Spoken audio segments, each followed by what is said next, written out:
आखिर एलपीसीबीटी 1 और सीबीटी 2 में अंतर क्या है?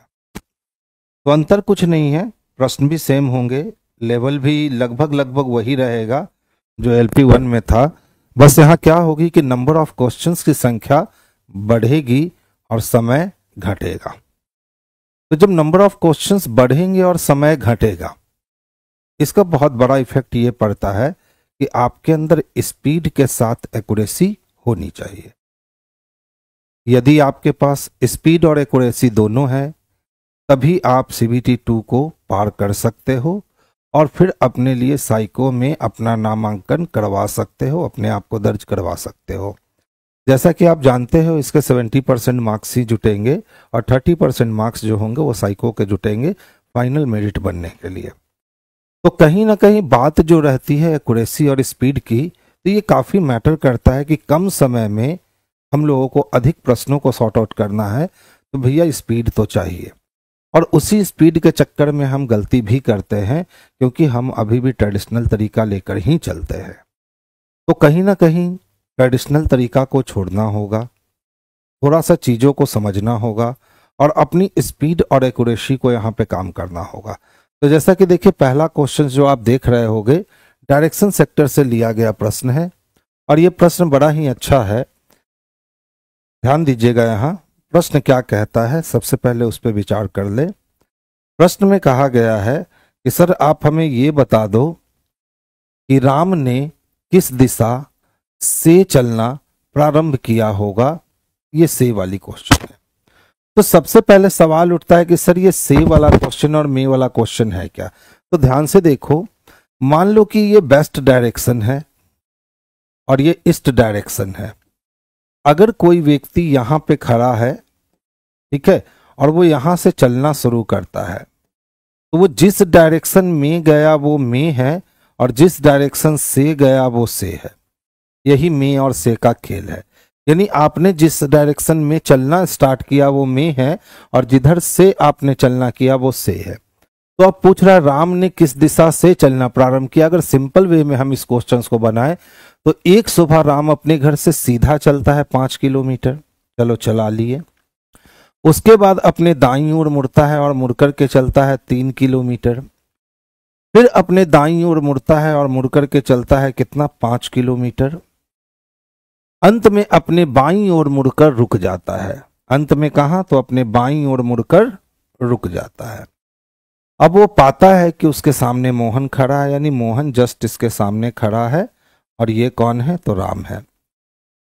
जिसकी परछाई यानी किसकी परछाई, तो मोहन की परछाई राम के बाएं बन रही है। तो राम जहां जा रहा है उसका ये राइट हैंड होगा और ये लेफ्ट हैंड होगा। तो इसी मोहन की परछाई राम के बाएं बन रही है, यानी सूरज राम के दाएं होगा। क्योंकि ये सुबह में चला था तो ईस्ट हो जाएगा इधर और बेस्ट हो जाएगा इधर। अब यदि मी में प्रश्न पूछता तो हम आंसर देते बेस्ट, लेकिन से में प्रश्न पूछ रहा है तो हम आंसर देंगे ईस्ट। तो इस प्रश्न का जवाब हो जाएगा पूरब। इस प्रश्न का जवाब क्या हो जाएगा, पूरब। इसका क्वेश्चन पहले भेज दीजिए प्लीज। ठीक है बच्चे, आगे से इसका क्वेश्चंस आपके पहले ही जो है ना वो चले जाएंगे। तो इसके जवाब क्या हो जाएंगे, तो इसके जवाब ईस्ट हो जाएंगे। तो आपको ये मे और से में अपने आप को फंसने से बचाना है। वहीं हम नेक्स्ट क्वेश्चंस की बात करते हैं। तो देखो ये भी डायरेक्शन सेक्टर से आया है। कहता है बताएं सर अब उसका मुख किस दिशा में होगा। तो राम अपने घर से उत्तर दिशा में 4 किलोमीटर चलता है। इसके बाद एक बार दाईं ओर मुड़ता है और इसके बाद दूसरी बार फिर दाईं ओर मुड़ता है, फिर अपने बाईं ओर मुड़ जाता है। यहां से अपने बाईं ओर मुड़ जाता है। वो घड़ी की विपरीत दिशा में 135 डिग्री घूमता है। अब यहां से आप गड़बड़ शुरू करते हो, तो गड़बड़ ना हो इसके लिए आप एक ऐसा सिंबल बना लो जिसमें 8 डायरेक्शन मेंशन है। देख लो अभी यहां जा रहा है और इसको 135 डिग्री मुड़ना है घड़ी की विपरीत दिशा में।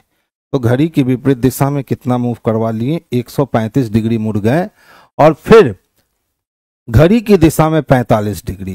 तो यहां से घड़ी की दिशा में 45 डिग्री मुड़ेगा, ये सीधा हो जाएगा। अब रुक गया। अब उसका मुख किधर है, तो देख लो ऊपर जा रहा है। ऊपर जा रहा है, इसका मतलब है कि इसका मुख किधर है, तो उत्तर दिशा की ओर है। तो डायरेक्शन हम लोग किधर लगा लेंगे, तो उत्तर दिशा को लगा लेंगे। यही इसके लिए बेस्ट और सबसे सुटेबल आंसर है। नेक्स्ट क्वेश्चंस की ओर चलते हैं। एकदम धीरे धीरे करके चीजों को सीखेंगे ताकि एक्यूरेसी हमारी मेंटेन रहे, और स्पीड धीरे धीरे प्रैक्टिस करने पे खुद ही खुद आ जाना है। देखिए, 40 बच्चों की एक कक्षा में राम का स्थान कुल बच्चों में ऊपर से 22वां है। तो बात हो रही है रैंकिंग की, और टोटल बात करें तो 40 बच्चों की एक कक्षा है, और राम का स्थान बोला सर कुल में, ऊपर से कितना दे रखा है, तो 22 दे रखा है। ये पोजीशन किसका है बच्चे, तो ये पोजीशन राम का है। अब जब कुल की बात कर रहा है, यानी लड़का और लड़की मिलाकर, तो 22 के पहले अगर देखें तो यहाँ 21 लोग होंगे, जिसमें बॉयज और गर्ल्स दोनों शामिल होंगे, लेकिन सिर्फ लड़कों में नीचे से 14वां है। अब इसी राम का पोजीशन किसमें निकाला गया, 14, तो सिर्फ लड़कों में निकाला गया। किसमें, तो लड़कों में राम का पोजीशन कितना है, 14 है। यदि कक्षा में लड़के और लड़कियों की संख्या बराबर है, यानी अगर हम बॉयज और गर्ल्स की बात करते हैं तो 1:1 के रेशियो में, यानी 20 लड़के हैं और 20 लड़कियां हैं, जैसा कि प्रश्न में कहा गया। तो पूछता है कि सर बताइए राम के ऊपर कितनी लड़कियां हैं, राम के ऊपर लड़कियों की संख्या कितनी। तो ध्यान से देखने वाली बात है। टोटल लड़के कितने हैं, तो सर 20 लड़के हैं। 20 में से राम तक आते आते कितने को देख लिया, तो सर 14 लड़के को देख लिया। तो 20 में से 14 लड़के को देख लिया, तो लड़कों की संख्या 6 बची। इसका मतलब है कि इस 21 लोगों में 6 लोग लड़का है। तो जब 21 लोगों में 6 लोग लड़का है, तो लड़की कितनी बची, तो 15 बची। तो राम के ऊपर कितनी लड़कियां होंगी, तो 15 लड़की होंगी। एकदम कह सकते हैं कि बेहतरीन क्वेश्चंस है, यानी इस टाइप के क्वेश्चंस आपके पूछे जाने के उम्मीद जो है वो 95% से 99% है, क्योंकि आप CBT 2 देने वाले हो। तो आपको इस रेंज का क्वेश्चन समझना होगा और साथ में इसको सॉल्व भी करने होंगे। अब जैसे नेक्स्ट क्वेश्चन, मैं चाहूंगा कि अभी आप इसको बनाइए मेरे सामने। बच्चों की एक कक्षा में सीता दाएं छोर से 18वीं है, जबकि गीता बाएं छोर से 15वीं है। जब दोनों अपना स्थान बदल लेते हैं तो सीता दाएं छोर से 12वीं हो जाती है। गीता का स्थान बाएं छोर से कितना होगा, जल्दी से बनाकर मुझे बताइए। सुबह का समय रीजनिंग पढ़ने का बेस्ट समय होता है, तो जल्दी से इस क्वेश्चंस को सॉल्व करके बताइए, फिर मैं आगे चलूंगा।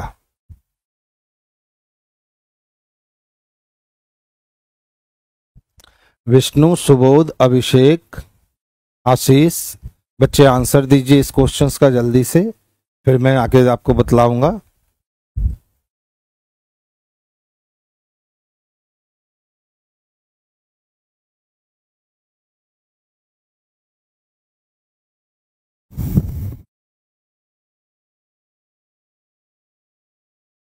किन्हीं का आंसर नहीं आएगा जी, एकदम आसानी से बनने वाला क्वेश्चन था। देख लो, बच्चों की एक कक्षा में सीता का स्थान, किसका स्थान, सीता का स्थान कहां से दे रखा है, राइट से। कितना दे रखा है, 18। फिर इसी में किसका दे रखा है, तो सर गीता का स्थान दे रखा है, कहां से, लेफ्ट से दे रखा है। और कितना दे रखा है बच्चे, 15। अब कहता है दोनों ने सर अपना स्थान बदल लिया। स्थान आपस में बदलने के बाद सीता जो है वो राइट एंड से कितना हो गई, 12 हो गई। अब पूछ रहा है कि सर प्रश्न है कि गीता का स्थान लेफ्ट से क्या होगा, यही प्रश्न है। 4 का आंसर बी आया है, चलिए देख लेते हैं कितना होगा। तो देखिए, याद रखिएगा, जितना एक व्यक्ति आगे और पीछे जाएगा ना, उतना ही दूसरा व्यक्ति को भी आगे या पीछे जाना होगा। तो जैसे देखिए, सीता पहले कितना थी, 18, स्थान बदलने के बाद हो गई 12, तो 18 से 12 होने के लिए 6 की कमी हो गया। तो जब सीता में 6 पोजीशन कम हो गए, तो गीता के पोजीशन में भी 6 पोजीशन की कमी हो जाएगी, और 15 में 6 कम कर देंगे तो 9 हो जाएगा। बिल्कुल सही जवाब था कि ऑप्शन नंबर बी जो है यही इसके लिए सबसे बेस्ट और सबसे सुटेबल आंसर है। तो कभी भी इस टाइप के क्वेश्चंस को लाइन खींच के मत बनाओ, क्योंकि लाइन खींच के बनाओगे ना तो आपको समय अधिक लगेगा। तो रूल क्या कहता है कि सर एक आदमी जितना आगे या पीछे जाएगा दूसरा आदमी भी उतना ही आगे या और पीछे जाने वाला है। तो सीता 18 से 12 हो गई, यानी 6 पीछे आ गई। तो जब सीता 6 पीछे आई है तो गीता भी कितनी पीछे जाएगी, तो 6 पीछे जाएगी। तो 15 में से 6 माइनस हो गया, आंसर हमारे कितने हो गए, तो 9 हो गया।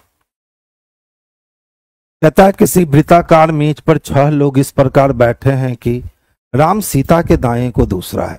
अब देखो एक वृत्ताकार मेज तो पता चल गया कि सर है, और इस वृत्ताकार मेज पे 6 लोग भी बैठे हैं, हमें यह भी मालूम चल गया। लेकिन हम ये नहीं पता कर पाए कि लोग जो बैठे हैं वो केंद्र की ओर की बाहर की ओर।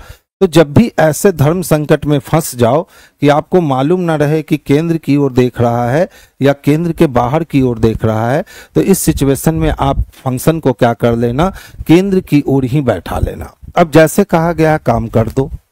कहा गया है कि राम सीता के दाएं को दूसरा है, तो इस लाइन पे हम जहां भी सीता को रखते हैं इसके दाएं को पहला नहीं दूसरा हमने राम को रख दिया। अब कहता है गीता जो मोहन के दाएं तीसरी बैठी है। अब कोई गीता है जो कहां बैठी है, तो जो भी मोहन होगा उसके दाएं पहला दूसरा और तीसरा किसका पोजीशन आने वाला है, गीता का। क्या मोहन और गीता का संबंध राम और सीता से है, नहीं है, तो वो अनफिक्स क्लू है, उसको बाहर रख दीजिए। राम या सीता का निकटतम पड़ोसी नहीं है, तो गीता जो मोहन के दाएं तीसरी बैठी है राम या सीता का निकटतम पड़ोसी नहीं है। इसका मतलब है कि ना तो गीता को हम यहां रख सकते हैं, ना ही गीता को हम यहां रख सकते हैं, ना ही गीता को हम यहां रख सकते हैं। तो अब गीता के रखने का एक ही प्लेस बचेगा, तो हमने यहां गीता को रख दिया। और देख लो गीता के लेफ्ट में तीसरा कौन है, तो मोहन। तो गीता का राइट और गीता का लेफ्ट पहला दूसरा तीसरा, ये प्लेस किसका हो चुका है, तो ये प्लेस सर मोहन का हो चुका है। अब कहता है मधु रोमा के दाएं को दूसरी बैठी है। अगर हम रोमा को यहां रखते हैं तभी इसके दाएं पहली और दूसरी कौन बैठा सकते हैं, मधु को बैठा सकते हैं। पूछ रहा है राम के दाएं तीसरा कौन है, तो राम के दाएं पहला दूसरा और तीसरा मधु बैठी हुई है, यानी ऑप्शन नंबर बी इसके लिए बेस्ट और सबसे सुटेबल आंसर है। तो आंसर बच्चे हम लोग ऑप्शन नंबर बी को करेंगे। हम लोग धीरे धीरे क्वेश्चंस के लेवल को अपग्रेड करते जाएंगे और आने वाले दिनों में यानी आपके एग्जामिनेशन से पहले हम लोग इसमें टारगेट किए हैं 1500 क्वेश्चन सॉल्व करने का, और ये 1500 क्वेश्चन में से मैं गारंटी देता हूं आपके क्वेश्चन मैं लड़वा दूंगा। कहता है एक पंक्ति पर 6 लोग इस प्रकार बैठे हैं कि संगीता और गीता के मध्य में एक लोग है। तो बताइए किसके किसके मध्य में, तो संगीता के मध्य में और सीता के मध्य में एक लोग बैठा है। अच्छा ये व्यवस्था ऐसे भी हो सकता है कि सीता को इधर रख ले, एक लोग गैप कर करके, और संगीता को हम लोग इधर रख ले। फिर कहता है गीता मीता के दाएं को तीसरी है। अब गीता कहाँ है, तो मीता के दाएं को तीसरी। 1 मिनट रुक जाइएगा बच्चे। हेलो हेलो, हाँ हाँ क्लास ले रहा है, ठीक है। तो कहता है गीता मीता के दाएं को तीसरी बैठी है। फिक्स क्लू दिया है कि सर जहां भी आप मीता को रखोगे उसके दाएं को पहली दूसरी और तीसरी किसको रखना है, तो गीता को रखना है। ये तो फिक्स पोजीशन है, ये पोजीशन फिक्स नहीं है, छोड़ दीजिए। सीता रागनी के बाएं को तीसरी बैठी है। अब सीता कहां बैठी है, तो जहां भी रागनी बैठेगी उसके बाएं को पहली दूसरी और तीसरी कौन बैठेगी, तो सीता बैठेगी। देख लो किसी का किसी से कोई संपर्क नहीं है। रागनी किसी एक किनारे पर बैठी। अब फिक्स करता है कि सर रागनी जो है ना किसी एक किनारे पर बैठी, तो रागनी को दाएं छोर पर बैठना पड़ेगा। अब टोटल 6 लोग थे, तो 1 2 3 4, ये 5वां और ये 6ठा, ठीक है। अब देख लो मीता जहां भी बैठेगी 2 घर राइट में छोड़ के गीता को रख सकते हैं। मीता को यहां रखने पर 1 और 2 छोड़ के गीता रखा जा सकता है। मीता को यहां रखने पर 1 और 2 छोड़ करके गीता रखा जा सकता है, यानी कि यहीं पे पोजीशन बैठना है। अब देखो आपको मालूम है कि सीता और संगीता के बीच में 1 है, तो ध्यान से समझना। अगर मान लो कि मैंने बीता को यहां जगह दिया, तो 1 और 2 छोड़ करके यहां किसको बैठाऊंगा, मैं गीता को बैठाने वाला हूं। और अब आपको पता है कि सीता और संगीता के बीच में 1 व्यक्ति है, तो सीता यहां है, तो 1 गैप करके संगीता को यहां रखना पड़ेगा। अच्छा, ये व्यवस्था ऐसे भी हो सकती है कि सर सीता तो यही है, ठीक है, रागिनी यहाँ है, ठीक है। अगर हम सीता यहाँ है और संगीता को अगर हम यहाँ बैठा लेते हैं तो अब हम मीता को यहाँ रख सकते हैं और 1 और 2 छोड़ करके यहाँ किसको रख सकते हैं, तो गीता को रख सकते हैं। एक नाम और कोई बचा हुआ है, तो पूछता है रीता के दाएं को दूसरी कौन है। अब देखो, अगर ऊपर वाले लाइन में बनाएंगे तो रीता को यहाँ रखना होगा और नीचे वाले लाइन में बनाएंगे तो रीता को यहाँ रखना होगा। रीता के दाएं रागिनी भी हो सकती है दूसरी, या रीता के दाएं गीता भी हो सकती है। तो आंसर क्या लगाने वाले हैं, तो कोई नहीं, क्योंकि कैसा ऑप्शन आ गया है, तो ये डबल ऑप्शन आ गया है, यानी अरेंजमेंट 2-2 ऑप्शंस लेकर के बन रहे हैं। तो इस प्रकार के क्वेश्चंस का सामना आपको करना पड़ सकता है CBT 2 में, क्योंकि वो क्वेश्चंस को लेंदी नहीं करेगा, वो क्वेश्चंस को कॉम्प्लिकेटेड करेगा। नेक्स्ट क्वेश्चंस की ओर मूव करेंगे। देखिए, एक घड़ी में केवल अंक 12, 3, 9 और 6 पर एकक बिंदु अंकित किया गया है। घड़ी को दर्पण के सामने उल्टा करके रख दिया गया है।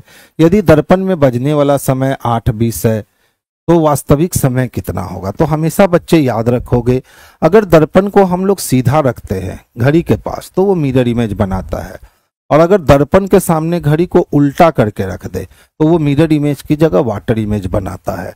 इसका मतलब है कि हमें 8:20 का क्या निकाल देना है, वाटर इमेज निकाल देना है। तो 30 के पहले का मिनट है तो 30 पूरा करेंगे, और चूंकि मिनट चला है और घंटा 6 के बाद का है तो 17 पूरा करेंगे, यानी 9:10 वास्तविक समय होगा, जो कि ऑप्शन नंबर बी में स्पष्टता देखने को मिल रहा है। तो छोटी सी चीज याद रखोगे, यदि घड़ी को आपने सीधा रखा है दर्पण के सामने तो वो मिरर इमेज दिखाएगा, लेकिन यदि आपने घड़ी को उल्टा रखा है तो वो मिरर नहीं वाटर इमेज दिखाएगा। इस बात को आप हमेशा याद रखोगे, क्योंकि अक्सर ऐसे क्वेश्चन में बच्चे मिरर इमेज लगा देते हैं, और मिरर इमेज जैसे ही आप लगाओगे आपकी गलती निश्चित है। तो ऐसी स्थिति में आप क्या करना, तो वाटर इमेज लगाना, जो सबसे परफेक्ट और सबसे बेस्ट होगा। गुड मॉर्निंग बच्चे। देखिए, कहता है गणतंत्रता दिवस 2018 में किस दिन को मनाया जाएगा। बात हो रही है 2018 की, तो हमको पता है कि बेस हम लोग 1 साल पीछे को पकड़ते हैं, यानी 2017 को। 2000 चूंकि शताब्दी लीप वर्ष है, इसके लिए 0 रखेंगे। इस 17 को हम लोग 7 से भाग देंगे और शेषफल को जमा करेंगे, तो 7 दूना 14 खत्म हो गया और शेषफल मिल गए 3। अब इसी 17 को 4 से भाग दे के भागफल जमा करेंगे, तो 4 चको हो गए 16। ठीक है, अब जाना कहाँ है, गणतंत्रता दिवस यानी 26 जनवरी की बात कर रहा है। तो अब हम लोग 2018 में प्रवेश करेंगे और 26 दिन जाना है, तो 7 21 खत्म हो गए, बच गए कितने, तो सर 5 दिन। 4 3 7 खत्म हो गया, 5 का मतलब कौन सा दिन होता है, तो बच्चे फ्राइडे होता है। तो आंसर हमारा शुक्रवार हो जाएगा, यानी ऑप्शन नंबर डी जो है यही इसके लिए बेस्ट और सबसे सुटेबल आंसर हो जाएगा। तो आंसर हम लोग डी को कर लेंगे। तो ये कैलेंडर बनाने का सबसे आसान और सबसे फास्टेस्ट तरीका है, जिसमें अगर थोड़ी सी एक्यूरेसी आपने ले आई और थोड़ा सा आपने मेहनत कर दिया तो फिर आप बिल्कुल उंगली पे कैलेंडर को सॉर्ट आउट कर सकते हो, इसमें कोई दो राय नहीं है। नेक्स्ट क्वेश्चंस की ओर बात करेंगे और देखेंगे क्या कहता है। एक वर्गाकार टुकड़े को 1 सेंटीमीटर के छोटे छोटे टुकड़े में विभाजित करने से पहले 2 निकटवर्ती सतहों को लाल से, 2 निकटवर्ती सतहों को नीले से, 2 निकटवर्ती सतहों को पीले रंग से रंग दिया गया। इसका मतलब है कि एक घन हमारे पास दिए गए हैं, ठीक है, एक घन हमारे पास दिए गए हैं और इस घन को कहा गया है कि 1 सेंटीमीटर के छोटे छोटे टुकड़े में विभाजित कर दो। लेकिन विभाजित करने से पहले उसने क्या किया कि 2 निकटवर्ती सतहों को अगल बगल के सतहों पे लाल रंग चढ़ा दिया, फिर 2 निकटवर्ती सतहों पे नीला रंग चढ़ा दिया। मान लो कि आगे नीला चढ़ा दिया है और बायां में नीला चढ़ा दिया। अब कहता है और शेष 2 निकटवर्ती सतहों पे पीला रंग चढ़ा दिया, तो पीछे येलो लगा दिया है और नीचे येलो। इस तरीके से घन को 3 रंग से रंग दिया है, ठीक है, इस तरीके से घन को क्या किया है, 3 रंग से रंग दिया है। अब बोला कि सर अब इसको हम 1 सेंटीमीटर के छोटे छोटे टुकड़े में काटेंगे। कहता है 2 सतह रंगीन वाले कुल घनों की संख्या 72 है। तो बताइए दो सतह रंगीन वाले घन तो हमें किनारे पर ही मिलेंगे, यानी 1 2 3 4 5 6 7 8 9 10 11 12, ये 12 किनारा मिलाकर के कुल घन 72 है। तो हम कह सकते हैं कि 12 किनारे पर घन की संख्या बराबर 72, इसलिए एक किनारे पर घन की संख्या 72/12, यानी कि एक किनारे पर घन की संख्या कितनी मिली, तो एक किनारे पर घन की संख्या 6 मिली। हम जानते हैं एक किनारे का मिडिल क्यूब बराबर होता है माप -2, इसलिए माप बराबर हो जाएगा एक किनारे का मिडिल क्यूब +2। तो एक किनारे का मिडिल क्यूब कितना निकला 6, और +2 किए तो 6 2 कितना 8, यानी ये जो घन बना था ना, ये घन कितने सेंटीमीटर का था, 8 सेंटीमीटर का था। Option number C. कितने सेंटीमीटर का था, 8 सेंटीमीटर का, ऑप्शन नंबर सी। अगर आप थोड़ी भी सावधानी यहाँ पे इस टाइप के क्वेश्चंस में हटाओगे तो आप काटते रह जाओगे। पहले 12 सेंटीमीटर का काटोगे, आंसर नहीं मिलेगा, फिर 6 सेंटीमीटर का काटोगे, आंसर नहीं मिलेगा, अंत में जाकर के आप जब 8 सेंटीमीटर का घन काटोगे तब आपको आंसर मिलेगा। तो इससे अच्छा है कि आप कॉन्सेप्ट क्लियर कर लो कि दो सतह रंगीन वाले घन की बात की जा रही है, यानी मिडिल क्यूब में यह व्यवस्था होती है, और 12 किनारे पर मिडिल क्यूब बनता है, इसलिए 12 किनारे पर घन की संख्या 72 है। तो एक किनारे पर घन की संख्या 72/12 यानी 6 हो गई। हम लोग जानते हैं कि एक किनारे का मिडिल क्यूब बराबर माप -2 होता है, इसीलिए माप बराबर क्या हो गया, तो एक किनारे का मिडिल क्यूब +2। तो एक किनारे पे कितने घन, तो 6 घन, तो 6 + 2 हमने कर लिया 8। हमारे माप जो है वो परफेक्ट रूप से सामने आ गए। तो हम लोग संख्या कितनी कर लेंगे, तो 8 कर लेंगे। एक परिवार में 7 सदस्य ABCDEFG शामिल हैं, जो अलग अलग 3 पीढ़ियों से संबंधित है। ठीक है, AD का फादर इन लॉ है,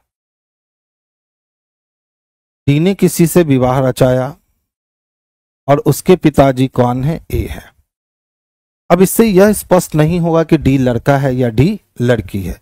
अगर D लड़का हुआ तो उसकी पत्नी के पिताजी ये हैं, और D अगर लड़की हुई तो उसके पति के पिताजी ये हैं। लेकिन हर कंडीशन में A जो होगा वो D के फादर इन लॉ हो जाएंगे। अब कहता है B और C की माता E F की पुत्री है। तो देखिए B और C की माता E है, जो किसकी पुत्री है, तो F की पुत्री है। अब उसने कहा था 3 अलग अलग पीढ़ियों से संबंधित है, तो 1 जनरेशन, 2 जनरेशन और 3 जनरेशन ऑलरेडी हमें मिल चुका है। अब देख लो क्या कहता है, जी डी की सिस्टर इन लॉ है। अब जी जो है वो डी की सिस्टर इन लॉ है, तो डी का विवाह जिससे हुआ उसकी बहन कौन है, जी है। सी एफ का नाती है, और सी कौन है बच्चे, तो नाती है किसका, तो एफ का। ए और ई जोड़ा नहीं है, तो अब ई की शादी किससे नहीं हुई है, ए से नहीं हुई है। तो ई की शादी जब ए से नहीं हुई है तो ई की शादी हम डी से करवा देते हैं, डी को लड़का साबित कर देते हैं, और ई के नीचे कौन आ गया, बी, और फिर यहाँ सी क्या हो गया, मेल, और ए का शादी किससे हो गया, तो एफ से, और एफ क्या हो गई, फीमेल। 2 2 4 2 6 7 लोग का 3 जनरेशन क्लियर हो गया। पूछता है ए का बी से क्या संबंध है, तो हम हो गए मेरी माता के पापा, तो मम्मी के पापा मेरे कौन होंगे, तो नाना होंगे, यानी ऑप्शन नंबर बी इसके लिए सबसे परफेक्ट और सबसे सुटेबल आंसर हुआ। अब देखो क्या कहता है, A B C D E F चचेरे भाई हैं, कोई भी 2 भाई समान आयु के नहीं है, लेकिन सभी का जन्म महीने की एक ही तारीख को हुआ है। सबसे छोटे भाई की आयु 20 वर्ष और सबसे बड़े भाई की आयु 40 वर्ष है। यानी टोटल कितने लोग हैं, तो 6 लोग हैं। 1 2 3 4 5 और 6 लोग। अब कहता है कि सर सबसे छोटे भाई की आयु जो है वो कितनी है, तो 20 वर्ष है, और सबसे बड़े भाई की आयु कितनी है, तो 40 वर्ष है। ये इंफॉर्मेशन पहले से हमारे पास अवेलेबल है। अब कहता है कि सर एफ की आयु बी और डी के बीच में है, तो कोई एफ है उसकी आयु किसके किसके बीच में है बच्चे, तो बी और डी के बीच में है। कहता है ए बी से आयु में बड़ा है। अब ए जो होगा वो किससे आयु में बड़ा होगा, तो बी से आयु में बड़ा होगा। फिर कहता है सी डी से आयु में छोटा है, और सी जो है वो डी से आयु में छोटा है। ई सबसे बड़ा नहीं है लेकिन एफ से बड़ा है, तो ई सबसे बड़ा नहीं है, इसका मतलब ई एक नंबर पे नहीं हो सकता है, लेकिन ई जो होगा वो एफ से बड़ा होगा। कहता है प्रत्येक भाई की आयु में 3 वर्ष से ज्यादा का अंतर है, तो 3 वर्ष से ज्यादा का अंतर 3 वर्ष 2 महीने, 3 वर्ष 5 महीने, 3 वर्ष 6 महीने, कुछ भी हो सकता है। अब सवाल उठता है कि सर इसमें सबसे कमजोर कड़ी कौन है, तो सबसे कमजोर कड़ी देख लो यहां दिख रहा है, बी और डी के बीच में एक व्यक्ति है। अब हमें डी से नीचे एक लोग को रखना है ना, और बी के ऊपर भी एक लोग को रखना है, तो हम कुछ ऐसा काम करते हैं कि हम एफ को यहां नहीं रख सकते हैं, तो हम एफ को रखते हैं 4 नंबर पे। ठीक है, एफ के नीचे हम 5 नंबर पे डी को रखते हैं, और 3 नंबर पे हम बी को रखते हैं। तो बी से बड़ा कौन है, तो सर बी से बड़ा ए है। ठीक है, और डी से छोटा कौन है, तो सर डी से छोटा सी है। अब देख लो, ई को बोला था कि सर एफ के ऊपर ही जाना चाहिए, और ई को पहले स्थान पे आप दे नहीं सकते, तो फिर आप ये कर सकते हो कि ए को आप पहला स्थान दे दो और ई को आप दूसरा स्थान दे दो, तो आपके सारे कंडीशन जो है ये फुलफिल हो जाएंगे। बी और डी के बीच में एफ है, बी से बड़ा ए है, डी से छोटा सी है, एफ से बड़ा ई है। लेकिन इस कंडीशन में हम लोग बी और डी के साथ गुनाह कर रहे हैं, क्योंकि इसका वाइस वर्सा केस क्लियर हम नहीं कर सकते। अरेंजमेंट अब जाकर के बन करके तैयार हुआ। तो इस लेवल के क्वेश्चंस आपके सीबीटी 2 में रहने वाले हैं, तो आपको ये सीखना पड़ेगा। अगर इससे आप भाग रहे हो तो समझो आप गलतियां करके ही आओगे एग्जामिनेशन में, क्योंकि आपका माइंड बंधा हुआ है। अब देखो क्या कहता है, यदि बी की आयु 30 वर्ष है तो निम्नलिखित में से किसकी आयु 36 वर्ष हो सकती है। अब सोच लो, सोचने वाली बात है। अगर हम लोग को मालूम है कि प्रत्येक भाई में 3 वर्ष से ज्यादा का अंतर है, अब बी को सवाल उठता है कि 5 पे रखना है, या बी का सवाल उठता है कि 3 पे रखना है। अगर हमने बी को 5 पे रख दिया तो बी और ए के बीच में 1 2 3 लोग हो जाएंगे, और अगर 3 वर्ष से ज्यादा का अंतर लेंगे तो 3 3 6 3 3 9 3 चको 12 साल आ जाएगा, जबकि हमको सबका आयु 3 वर्ष से ज्यादा देना है। इसका मतलब है कि बी को हम लोग यहाँ रख ही नहीं सकते हैं, तो बी को हम लोग कहाँ रख सकते हैं, 3 पे रख सकते हैं।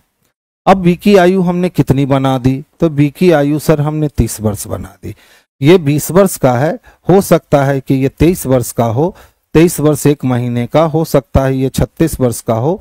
तो यहाँ पे ई जो है वो कितना हो सकता है, तो बी से बड़ा हो सकता है। तो वही पूछा था, यदि बी की आयु 30 वर्ष है तो किसकी आयु 36 वर्ष हो सकती है, तो सर ई की आयु 36 वर्ष हो सकती है। यानी ऑप्शन नंबर सी जो है यही इसके लिए बेस्ट और सबसे सुटेबल आंसर है।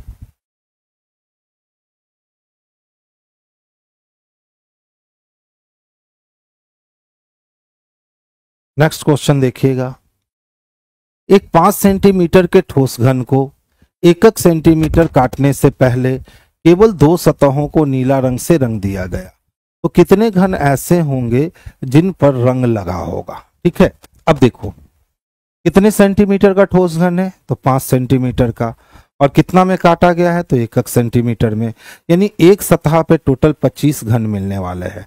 अब कैसे रंगा गया है देख लो, कहा है कि उसके 2 सतहों को नीला रंग से रंग दीजिए। बताया ही नहीं कि अपोजिट नीला लगाना है या निकटवर्ती लगाना है। अगर मान लो कि हमने अपोजिट नीला लगाया है तो 25 25 50 हो जाएंगे, और अगर निकटवर्ती लगाया है तो 5 घन की कमी हो जाएगी और घन की संख्या 45 हो जाएगी। तो आंसर हमारे 45 या 50 मिलेंगे। आप इसको करके देख सकते हो। देखिए, मान लो कि एक 5 सेंटीमीटर का ठोस घन है, एक 5 सेंटीमीटर का ठोस घन है जिसको हमें एकक सेंटीमीटर के छोटे छोटे टुकड़े में विभाजित करना है। तो एकक सेंटीमीटर काटने के लिए पहले हमने 1 सेंटीमीटर काटा, 4 सेंटीमीटर शेष बच गए। फिर हमने 1 सेंटीमीटर काटा, 3 सेंटीमीटर शेष बच गए। फिर हमने 1 सेंटीमीटर काटा, 2 सेंटीमीटर शेष बच गए। फिर हमने 1 सेंटीमीटर काटा, 1 सेंटीमीटर शेष बच गए। यानी घन को एक ओर से हमने 4 बार काटा। अब इसी तरह से घन को हम इधर से भी कितनी बार, तो 4 बार काट लेते हैं। एक बार काटा हमने, ये दूसरी बार, ये तीसरी बार और ये चौथी बार। इसी तरह घन को हम लोग दाएं से बाएं भी 4 बार काट लेते हैं। 1 सेंटीमीटर, ये 2 सेंटीमीटर, ये 3 सेंटीमीटर, ये 4 सेंटीमीटर। अब घन के छोटे छोटे हिस्से बन गए।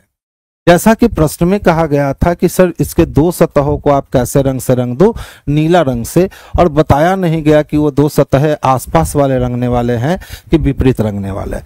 मान लो कि हमने ब्लू रंग ऊपर चढ़ा लिया। ब्लू रंग कहाँ चढ़ा लिया बच्चे? तो ब्लू रंग को हमने ऊपर चढ़ा लिया, ये ब्लू रंग चढ़ा लिया।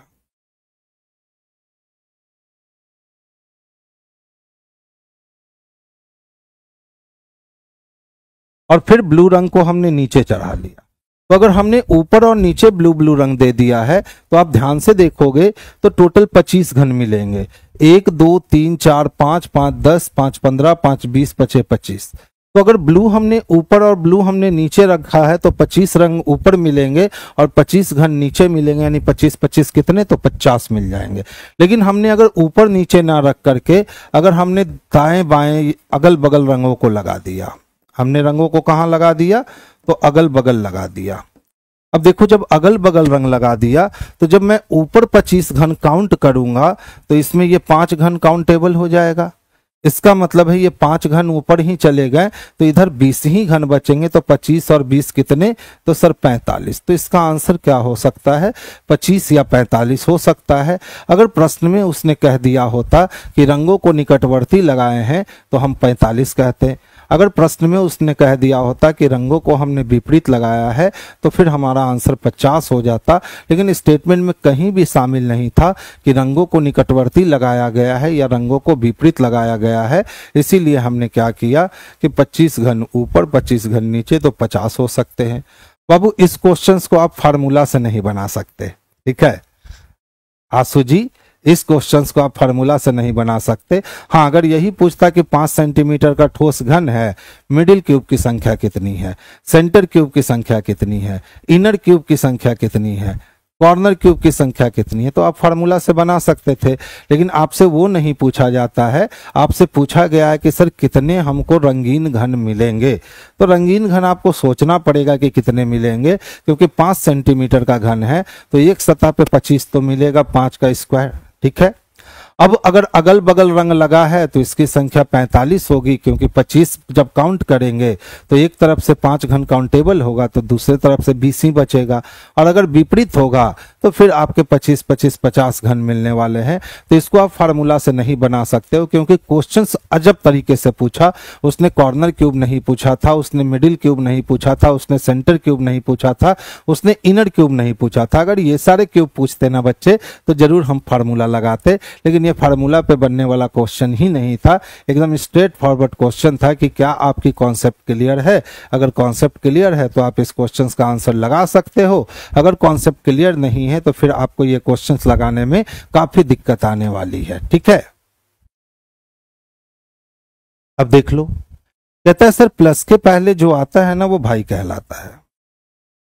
तो प्लस के पहले बाबू जो भी बी ए का भाई है, यानी प्लस के बाद जो आएगा वो भाई कहलाएगा। बी ए का पिता है, यानी माइनस के बाद जो आएगा पिता कहलाएगा।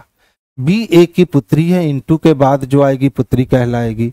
और बी ए की पत्नी है, डिवीजन के बाद जो आएगी पत्नी कहलाएगी। ऐसे रिलेशन को हम लोग बैकवर्ड रिलेशनशिप कहते हैं। और इसमें काम जो करते हैं ना हम लोग कैसे करते हैं, तो लेफ्ट हैंड से राइट हैंड की ओर। अब देखो क्या कहता है, समीकरण हमारे पास दिया गया a plus B divided by C minus D में d का, यानी d का रिलेशन फाइंड आउट करना है किससे जोड़कर, a से जोड़कर। देख लो अगर मैं प्लस को पार करूंगा तो प्लस के बाद कौन मिलेगा, तो भाई मिलेगा, यानी बी मेरा भाई है। और मेरे भाई की सी कौन है, तो पत्नी, तो भाई की पत्नी भाभी हो गई। और मेरी भाभी का बी कौन, डी कौन है, तो पिता। तो भाभी का पिता को ससुर कहा जाता है, और ससुर किस में दे रखा है, तो ऑप्शन नंबर डी में दे रखा है। तो आंसर हम लोग ऑप्शन नंबर डी को कर लेंगे, जो बेस्ट और सबसे सुटेबल आंसर होगा। कहता है सर समीकरण में जी का आई से क्या समय, देखिए क्या था, प्लस के बाद भाई माइनस के बाद पिता, प्लस के बाद भाई माइनस के बाद पिता, इनटू के बाद पुत्री और डिवीजन के बाद पत्नी, इनटू के बाद पुत्री और डिवीजन के बाद, अब ध्यान दोगे, जी का संबंध जानना है किसके साथ कनेक्ट करके, आई के साथ। तो अगर हम जी हैं तो एच हमारी पत्नी हो गई, और हमारी पत्नी की बेटी, तो पत्नी की बेटी हमारी भी बेटी हो गई, तो हम इसके पापा लगेंगे। पिता किस में है, तो ऑप्शन नंबर बी में है। तो परफेक्ट आंसर हमारा ऑप्शन नंबर बी जो है, यही बेस्ट और सबसे सुटेबल आंसर होगा। नेक्स्ट देखिए 15 नंबर। अच्छा क्या था सिंबल, प्लस के बाद भाई माइनस के बाद पिता, प्लस माइनस इनटू और डिवीजन, प्लस के बाद भाई माइनस के बाद पिता, इनटू के बाद पुत्री और डिवीजन के बाद पत्नी, यही था। कहता है सर डी ए की सिस्टर इन लॉ है, तो बच्चे डी जब ए की सिस्टर इन लॉ है यानी डी को महिला होना होगा। अब देखो डी के पहले कौन सा साइन है, तो प्लस का साइन है, और प्लस कहता है मेरे बाद जो आएगा वो भाई कहलाएगा। तो यहाँ डी भाई हो गया सी का, तो डी लड़का हो गया, और लड़का कभी भी सिस्टर इन लॉ हो नहीं सकता। यहाँ देख लो डी के पहले कौन सा साइन है, इनटू, तो इनटू के बाद जो आएगी पुत्री हो गई, यानी डी लड़की है। जब डी लड़की है तो वो सिस्टर इन लॉ हो सकती है। और यहाँ देखो डी के पहले डिवीजन का साइन है, यानी डी सी की पत्नी है तो महिला है। हम लोग को दो साइन पढ़ने हैं, चलिए पढ़ते हैं, ध्यान से देखिएगा। अगर हम हैं तो ये मेरी बी पत्नी हो गई, और मेरी पत्नी के पिता मेरे ससुर हो गए, और मेरे ससुर की बेटी मेरी साली हो गई। अच्छा इसको पढ़िए, अगर हम हैं तो बी मेरी पत्नी है, और मेरी पत्नी का भाई मेरा साला है, और मेरे साला की पत्नी मेरी सरहज है। तो हम साली को भी सिस्टर इन लॉ कहेंगे, और हम सरहज को भी सिस्टर इन लॉ कहेंगे। तो आंसर हमारा ऑप्शन नंबर डी जो है, यही इसके लिए बेस्ट और सबसे सुटेबल आंसर है। तो आंसर बच्चे हम लोग ऑप्शन नंबर डी को करेंगे, जो सबसे परफेक्ट आंसर है।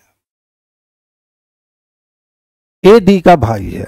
अब देखो क्या था, plus minus into division, plus के बाद क्या था भाई, माइनस के बाद पिता, इनटू के बाद पुत्री, और ये ए डी का भाई यानी ए को लड़का बनना पड़ेगा। अब देख लो ए का भाई कौन है, तो बी है, लेकिन ए लड़का है या लड़की प्रूफ नहीं हो सका। यहां देखो ए के पहले प्लस का साइन है, यानी ए लड़का है। जब ए लड़का है तो हम रिलेशन डी के साथ कनेक्ट करेंगे। तो हम हो गए मेरे पिताजी और मेरे पिताजी की पुत्री, तो मेरे पिताजी की पुत्री मेरी बहन हो गई, तो मेरी बहन हम लड़का है तो भाई कहेगी, यानी ऑप्शन नंबर सी ही इसके लिए बेस्ट और सबसे सुटेबल आंसर हो गया। तो आंसर बच्चे हम लोग ऑप्शन नंबर सी को कर लेंगे, जो सबसे परफेक्ट और सबसे सुटेबल आंसर है। ध्यान दीजिएगा, राम अपने घर से सीधा 5 किलोमीटर चलने के बाद, तो राम अपने घर से सीधा चलता है कितना, 5 किलोमीटर, अपने दाईं ओर मुड़ता है और दाईं ओर मुड़ करके 6 किलोमीटर चलता है। फिर अपने बाईं ओर मुड़ता है और बाईं ओर मुड़ करके 2 किलोमीटर चलता है। फिर अपने दाईं ओर मुड़ करके 4 किलोमीटर चलता है। फिर अपने बाईं ओर मुड़ता है और कितना, तो 2 किलोमीटर चलता है। और अंत में अपने दाईं ओर मुड़ करके 4 किलोमीटर चल के 2 किलोमीटर चल के रुक जाता है। वो पाता है कि सूरज बाएं हाथ की ओर निकल रहा है। देखिए जहां ये जा रहा है ये इसका राइट हैंड होगा और ये इसका लेफ्ट हैंड होगा। तो सूरज जो है वो बाएं हाथ की ओर निकल रहा है, इसका मतलब ये डायरेक्शन ईस्ट है, ये डायरेक्शन वेस्ट है, ऊपर नॉर्थ है और नीचे वाली डायरेक्शन साउथ है। अब पूछा बताएं राम अभी किस दिशा में और कितना दूर है। तो राम था यहाँ और पहुंच गया यहाँ, ठीक है। इसका मतलब ईस्ट और साउथ के बीच में है, तो कहेंगे सर साउथ ईस्ट में है। अब सवाल उठता है कि सर डिस्टेंस कितना है, तो क्या ये एक समकोण त्रिभुज है जिसमें 5 2 7 2 9, इसका आधार 9 हो गया, 6 4 10 10 2 12, इसका लंब 12 हो गया, ट्रिपलेट बन गया। एक 9 है एक 12 है, तो अगला कौन आएगा, 15 आएगा। और नहीं तो आप हाइपोटेनियस निकालने के लिए सूत्र लगाओ, लंब का स्क्वायर और प्लस आधार का स्क्वायर, 12 12 144 और 9 9 81 हो गए, यानी रूट अंडर 225 हो गया। और रूट अंडर 225 15 के लिए, तो यही साउथ ईस्ट 15 किलोमीटर आंसर आ जाएगा, जो कि ऑप्शन नंबर बी में स्पष्ट रूप से आपको देखने को मिल रहा है। तो आंसर बच्चे हम लोग ऑप्शन नंबर बी को करेंगे, जो सबसे बेस्ट और सबसे सुटेबल आंसर है। नेक्स्ट क्वेश्चंस की ओर चलते हैं।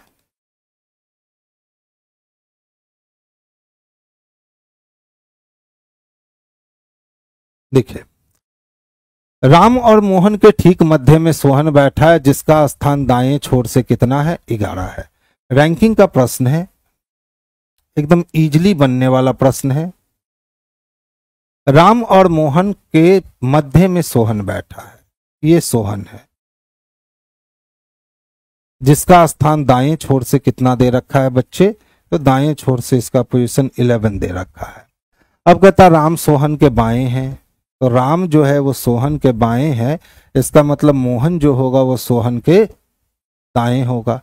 जब राम और सोहन अपना स्थान बदलते हैं, अब देखो स्थान किसने बदला, तो राम और सोहन ने बदला, इसका मतलब राम के प्लेस पर सोहन आ चुका है और सोहन के प्लेस पर राम आ चुका है। तो सोहन दाएं छोर से 16वां हो जाता है। अब यही सोहन दाएं छोर से कितना हो गया, तो 16। तो देखिए पहले सोहन 11 था, अब 16 हो गया, 12 13 14 15, तब 16, यानी कि राम और सोहन के मध्य 4 बच्चे। तो सोहन बीच में जब बैठा है तो इधर भी कितने बच्चे, तो 4 बच्चे। तो कहता है बताएं कि राम और मोहन के मध्य कितने बच्चे हैं। उसने बताया ही नहीं कि परिवर्तन के पहले या परिवर्तन के बाद। अगर हम परिवर्तन के बाद बात करें तो राम यहाँ आ चुका है, तो राम और मोहन के बीच में 4 बच्चे होंगे। और परिवर्तन के पहले की बात करें तो 4 4 8 1 9 बच्चे होंगे। तो आंसर हम लोग इनमें से कोई नहीं लगाएंगे। अब आप यहाँ सावधानी नहीं रखोगे और सावधानी की कमी में आप अपना आंसर 9 लगा के चले आओगे, और क्वेश्चन सेटर भी यही चाहता है कि आप अपना आंसर 9 लगा लो और वो आपका एक कीमती मार्क्स काट करके ले जाए। तो हमेशा ऐसे क्वेश्चनों से बचोगे जब इनमें से कोई नहीं या डबल ऑप्शन वाले आंसर आए, तो आपको ऐसे क्वेश्चनों से बचना चाहिए। और ऐसे प्रश्नों की बहुलकता आपके एग्जाम में होने वाली है, क्योंकि यहाँ स्पीड प्लस एक्यूरेसी दोनों बहुत मैटर करता है। नेक्स्ट क्वेश्चन देखेंगे। देखिए 4 से 5 के मध्य कौन सा समय होगा जब दोनों सुइयां 90 डिग्री का कोण बनाएगी। तो 90 डिग्री का कोण बनाने का मतलब है कि 3 अंक की दूरी होगी। हमें 4 से 5 के बीच में कितने डिग्री का कोण चाहिए बच्चे, 90 डिग्री का। कुछ नहीं करो, 90 डिग्री का मतलब 3 अंक की दूरी, एक बार 3 प्लस करो, एक बार 3 माइनस करो। 4 में से 3 की कमी किए, 1 हो गया, 4 में 3 जोड़ दिए, 7 हो गया। 1 को मिनट में चेंज करोगे घड़ी में तो 5 मिनट होता है, और 7 को मिनट में चेंज करोगे तो 35 मिनट होता है। गाड़ी का चाबी लगा लेना 12/11। गाड़ी का चाबी क्या लगा लेना, 12/11। 12 पचे कितने हो गए, तो 60/11 हो गए। 11 से भाग दे दोगे तो 11 पचे 55 हो जाएगा, और शेष बच जाएगा 5। अब समय को उठाओ और लगाओ, यानी पहला बना 4:5.5 मिनट। इसी तरह 35 को अगर 12 से गुना करोगे तो 35 दहिया 350, 35 दूना 70, यानी ये टोटल हो जाएगा 420/11। ठीक है, भाग लगा दो। 11 तिया कितने हो गए, तो 33 हो गए। सर बच गया कितना, तो 90। 11 8 88 हो गया और 2 बच गए, यानी दूसरा समय आया 4:38.2/11 मिनट। अब देख लो, ऑप्शन नंबर ए भी सही है ऑप्शन नंबर सी भी सही है, तो हम आंसर करेंगे डी को, यानी ए या सी जो है ना सर यही इसके लिए परफेक्ट है।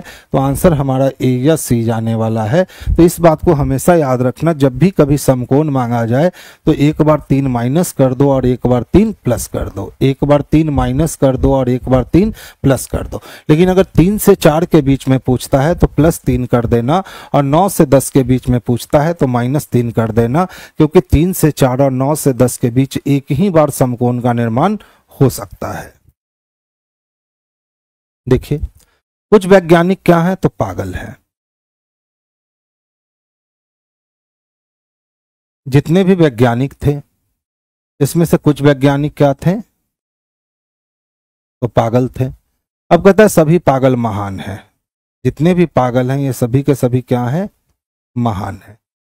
अब कहता है सभी वैज्ञानिक महान हैं। पहला तो बिल्कुल गलत हो गया, क्योंकि कुछ वैज्ञानिक महान दिख रहे हैं लेकिन सभी वैज्ञानिक महान नहीं दिख रहा है। दूसरा कहता है सभी वैज्ञानिक का महान होना एक संभावना है। तो देख लो वैज्ञानिक किससे जुड़ा था, पागल से। पागल पूरा महान के अंदर था, तो वैज्ञानिक और महान में स्पेशल कनेक्शन हो गया, और स्पेशल कनेक्शन में दोनों एक दूसरे के अंदर समाहित हो सकता है, यानी दूसरा बिल्कुल सही है। तो एक गलत है और 2 क्या है, सही है। तो आंसर हम लोग कर लेंगे बी नंबर को। अभी देखो रेलवे के एग्जामिनेशन में अब पॉसिबिलिटी पूछे जाने लगे हैं। पहले पॉसिबिलिटी सिर्फ बैंकिंग सेक्टर में पूछे जाते थे, लेकिन 2015 से देखा जा रहा है कि कभी कभी क्वेश्चंस में पॉसिबिलिटी के प्रश्न डाल दे रहे हैं और बच्चे परेशान हो जा रहे हैं। तो पॉसिबिलिटी से बिल्कुल डरना नहीं है। देखिए कहता है एक 6 सेंटीमीटर, हाँ कहाँ गए, अभी मांग रहे थे ना कि सर बताओ इसको रूल से। तो अब चलिए यहाँ पे हमें लगता है कि यहाँ पे आपके रूल लगेंगे। ठीक है, यहाँ पे आपके सूत्र जो है ना वो काम में आएंगे। तो ध्यान से समझना, एक 6 सेंटीमीटर के ठोस घन को 1 सेंटीमीटर के छोटे छोटे टुकड़े में विभाजित करने से पहले 2 निकटवर्ती सतहों को नीला से, 2 निकटवर्ती सतहों को पीला से, अन्य 2 निकटवर्ती सतहों को लाल रंग से रंग दिया गया है। तो अगर बच्चे हम माप की बात करें ना, तो माप कितना है मेरे पास, 6 है। ठीक है, अब रंगा कैसे गया है, तो 2 एडजेसेंट को रेड से, 2 एडजेसेंट को येलो से, और 2 एडजेसेंट को ब्लू से। अब पूछता है सर कितने घन ऐसे होंगे जिनके तीनों सतह पर अलग अलग रंग लगा होगा। ठीक है, तो देखो अगर पूछता है कि 3 सतह पे रंग लगा है तो हम संख्या क्या कहते, 8 कहते। लेकिन यहां पूछ रहा है 3 सतह पे अलग अलग रंग लगा है, तो इसकी संख्या कितनी हो जाएगी, तो 2 हो जाएगी। इसकी संख्या कितनी, 2। अब इसको प्रूफ कैसे करोगे, तो इसको प्रूफ करने के लिए कोई सूत्र नहीं है। इसको प्रूफ करने के लिए आपको घन बनाना पड़ेगा, और घन बनाने के बाद ही आप इस पे काम कर सकते हो। बिना घन बनाए हुए आप इसका काम कर ही नहीं सकते हो। और कोशिश करना कि इस क्वेश्चन के लिए आप 3D घन बनाना, जिससे आपकी समस्या का समाधान बिल्कुल हो जाएगा। देखो 2 निकटवर्ती सतहों पे रेड रंग था। ठीक है, 2 निकटवर्ती सतहों पे येलो रंग था, और 2 निकटवर्ती सतहों पे ब्लू रंग था। हो गए। अब सोचो यहीं से ना कॉर्नर क्यूब निकालेंगे तो यहां पे कैसा रंग चढ़ेगा, तो रेड रेड येलो चढ़ेगा। 3 सतह तो रंगा हुआ है, लेकिन तीनों अलग अलग रंग से रंगा हुआ नहीं है, तो ये वाला कॉर्नर काउंटेबल नहीं है। अगर इस कॉर्नर से हम घन निकालते हैं तो ऊपर भी रेड, इधर भी रेड, और पीछे लगेगा ब्लू।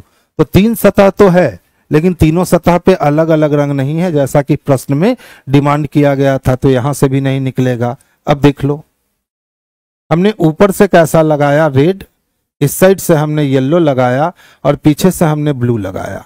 यहां से मिल गए। अब यहां देखोगे,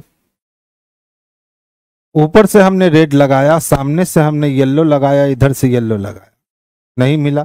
यानी ऊपर कितने मिले, 1।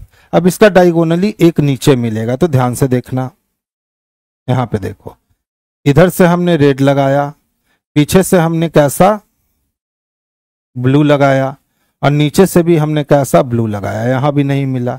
यहां देखोगे, इधर से हमने रेड लगाया, आगे से हमने येलो लगाया, और नीचे से ब्लू लगाया।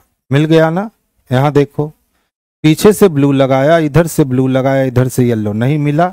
यहां देख लो, नीचे से हमने कैसा लगाया, ब्लू लगाया, आगे से हमने येलो लगाया और इधर से येलो लगाया, नहीं मिला। तो यही दो किनारे ऐसे होने हैं जिसपे आपको 3 सतह पे अलग अलग रंग मिलने वाले हैं, तो आंसर हमारे 2 हो जाएंगे। तो इस बात को एकदम बिल्कुल याद रखना, ऐसे घन के प्रश्न आपके पूछे जाते हैं CBT 2 में, और आप वहां पे बच्चे या तो 8 लगा कर आते हैं या तो 0 लगा कर आते हैं और वो गलती कर देते हैं। तो इस गलती से बचना है, ऐसे ऐसे क्वेश्चनों का सामना करना है। तो अभी जो लगातार चलने वाली है आपकी ये सीरीज, इसमें एकदम बढ़ चढ़ के हिस्सा लीजिए, क्योंकि हम इसमें ऐसे ऐसे क्वेश्चंस को ही दिखाएंगे जिसमें आप कंफ्यूज रहते हो, जिसमें आप समस्या पैदा करते हो, जिसमें आपसे गलतियां होती है। कितने घन ऐसे होंगे जिनके केवल 2 सतह पर अलग अलग रंग लगा है, वो भी लाल और नीला। तो देखिए 2 सतह पे रंग चाहिए उसको, और लाल और नीला चाहिए, ठीक है। तो देखो ध्यान से समझने वाली बात है, ऊपर और इधर लाल लगा हुआ है, जबकि नीचे और पीछे क्या लगा हुआ है, नीला लगा हुआ है। तो इस किनारे से जो भी घन हम निकालेंगे, जितना भी घन, उस पर रेड और ब्लू लगने वाला है। इसी तरह इस वाले से जो भी घन निकालेंगे उस पे रेड और ब्लू लगने वाला है। इसी तरह से यहां से जो भी घन निकालेंगे उस पे रेड और ब्लू लगने वाला है, ठीक है। इसके अलावा हम कहीं और रेड और ब्लू सोचे तो नहीं मिलने वाला है, ठीक है। आगे से येलो रेड लगेगा, यहां से येलो रेड लगेगा, यहां से येलो रेड लगेगा। तो कितने जगह पे मिलने वाला है, तो सर 3 ही किनारे ऐसे होंगे जिसपे हमको रेड और येलो मिलने वाला, रेड और ब्लू मिलने वाला है। तो एक किनारे का मिडिल क्यूब, एक किनारे का मिडिल क्यूब बराबर होता है माप -2, यानी 6 में से 2 गया, यानी कितने आ गए, 4। इसलिए 3 किनारे का मिडिल क्यूब बराबर हो जाएगा 4 × 3 12। बस 12 ही ऐसे जगह होंगे जहां मिलने वाला। बहुत बढ़िया। नेक्स्ट देखोगे, कितने घन ऐसे हैं जिनके 2 सतह पर रंग लगे हैं। तो 2 सतह पे रंग मिडिल क्यूब का लगता है। 2 सतह पर रंग किसका लगता है बच्चे, तो मिडिल क्यूब का लगता है। और मिडिल क्यूब का मतलब होता है माप -2 × 12। तो माप कितना था, 6 में से 2 गया और गुना किए 12 से, यानी 4 × 12, तो 12 चक्को कितने हो गए, तो सर 48 हो गए। 12 चक्को। अच्छा, पूछा है 2 सतह पर अलग अलग रंग लगेंगे।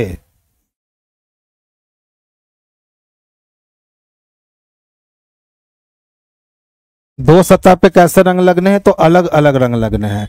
अब अलग अलग रंग लगने की व्यवस्था जो होगी ना, ये आपकी हो जाएगी 9 किनारे पर।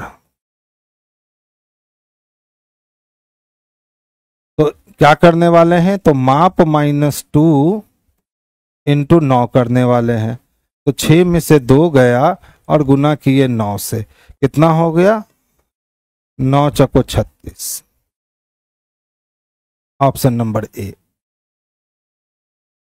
कितने घन ऐसे हैं जिनके किसी भी सतह पर रंग नहीं लगेगा। तो किसी भी सतह पर रंग नहीं, यानी इनर क्यूब चाहिए।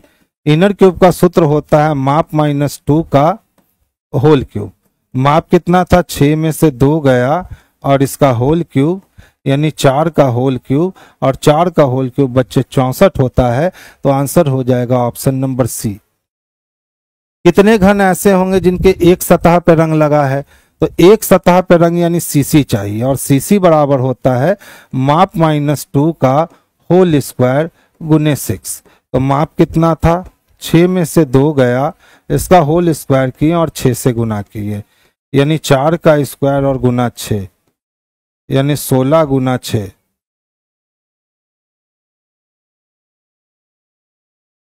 ऑप्शन नंबर बी, ठीक है। तो आज हम लोग यहीं तक रहने देते हैं 25 क्वेश्चंस। कल ये सीरीज आपकी कंटिन्यू चलती रहेगी, ठीक है।